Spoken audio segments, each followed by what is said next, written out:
kinakatigan ko yung posisyon yun, pero dinadagdagan ko pa, hindi na kailangan maghintay pa ng resolusyon ng kaso.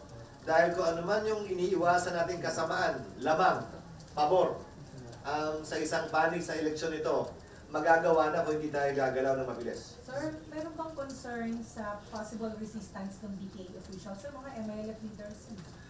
Hindi ko alam. Pero kung hindi ako nagkakamali, ang papalit din naman sa kanila ay ayon sa peace agreement ay galing din naman sa grupo at sektor nila. So dapat walang problema doon. Again, wala akong pinapaboran na tao o grupo.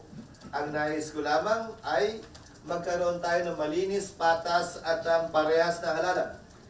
As you always hear, right? Every election. Holding elections is not the end-all be-all. The main point and the most important point in holding elections is that it is clean,